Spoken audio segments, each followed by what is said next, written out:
Hello friends, welcome to Creative Medicine. In this lecture, we will learn about. Hello friends, let us now learn the treatment of thyroid storm. So if you see the treatment of thyroid storm, the treatment mainly includes non-selective beta blockers. The treatment includes non-selective beta blockers. This non-selective beta blockers is most variable measure of thyroid storm. It is the most variable measure. Valuable measure. This is the most important measure in the thyroid storm. That is non-selective beta blocker, that is propranolol, is mostly used. Okay. Second there is propyl thiouracil. Right. Why is it most important propranolol? Why is it most important? This is because in thyroid storm, if you see, in thyroid storm there is more adrenergic activity. There will be adrenergic overactivity in thyroid storm. So because of this adrenergic overactivity in the thyroid storm, it will increase the tissue sensitivity to catecholamines. It will increase the tissue sensitivity to catecholamines. In hyperthyroidism, it increases the tissue sensitivity to catecholamines in hyperthyroidism. That is non-selective beta blockers. Then next we have propyl thiouracil. So if you see propyl thiouracil is an anti-thyroid drug. Propyl thiouracil is an anti-thyroid drug of choice for thyroid storm.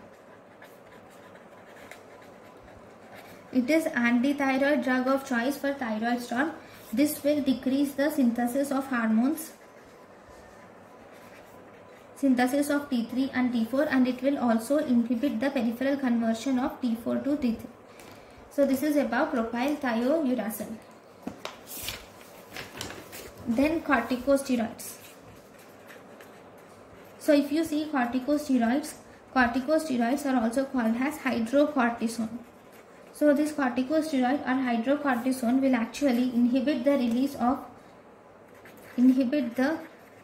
of thyroid hormone from the gland. It inhibits the release of thyroid hormone from the gland.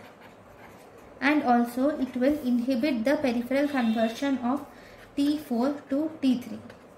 Then we have fourth, iodides.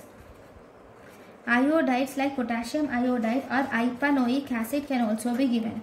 Iodides like potassium iodide and hypanoic acid can be given. This will inhibit the further hormone release. From the gland. Then the next is diltiazem.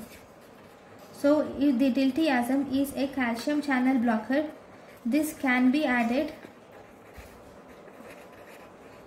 if tachycardia is not controlled. This is added if tachycardia is not controlled. If tachycardia is not controlled by propranolol, this is added. Then sixth, we can do rehydration. Then we have anxiolytics, rehydration, anxiolytics, and we can do external cooling. And appropriate antibiotics are given. Appropriate antibiotics are the measures for thyroid storm. Thank you for watching. Thank you and thank you for watching.